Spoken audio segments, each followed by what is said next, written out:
ឧទ្ធម្ភាគចក្ររបស់សហរដ្ឋអាមេរិកតម្លៃជាង100លានត្រូវបានអ៊ីរ៉ង់បុកទម្លាក់ទឹកនៅយប់ថ្ងៃទី8ខែមិថុនាឆ្នាំ2026ខណៈដែលឧទ្ធម្ភាគចក្រ Apache របស់សហរដ្ឋអាមេរិកតម្លៃជាង100លានដុល្លារកំពុងបំពេញបេសកកម្មនៅតំបន់ច្រក Hormuz ភាគីអ៊ីរ៉ង់បានរៀបចំស្ទាក់ចាំរួចជាស្រេចបន្ទាប់មកដ្រូន Shahid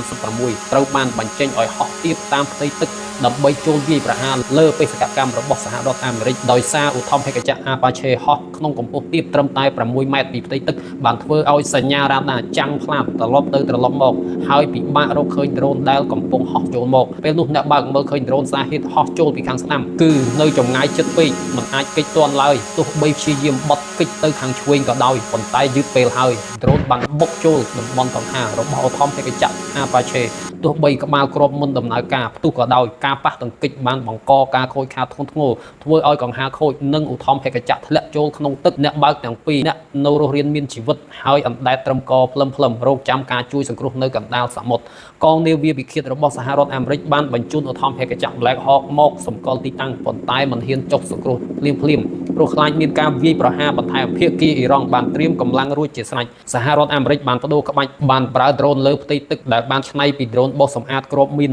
ដ្រូនប្រភេទនេះផលិតពី Fiberglass មានទំហំតូចនិងរ៉ាដាពិបាកចាប់បានប្រព័ន្ធ Torpedo ក្រោមទឹកត្រូវបានដកចេញហើយកែច្នៃជាកន្លែងសម្រាប់លាក់ខ្លួន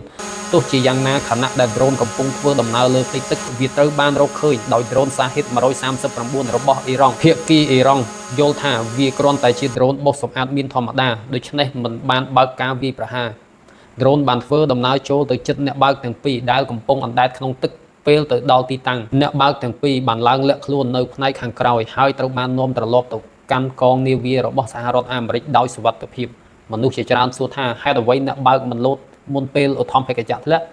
ឧទ្ធម្ភាគចក្រ Apache មិនមានប្រព័ន្ធបាញ់កៅអីអ្នកបើកចេញដោយឧទ្ធម្ភាគចក្រមួយចំនួនឡើយវាមានប្រព័ន្ធ EAS វាត្រូវបានរចនាឲ្យទាញកៅអីចុះក្រោមដើម្បីកាត់បន្ថយកម្លាំងប៉ះទង្គិចពេលធ្លាក់ឧទ្ធម្ភាគចក្រម៉ាកដែលមានប្រព័ន្ធបាញ់កៅអីគឺម៉ាក Camus KA52 វាធាក់កង្ហារចេញហើយបាញ់ប្រព័ន្ធជួយអ្នកបើកឡើងទៅលើអាកាស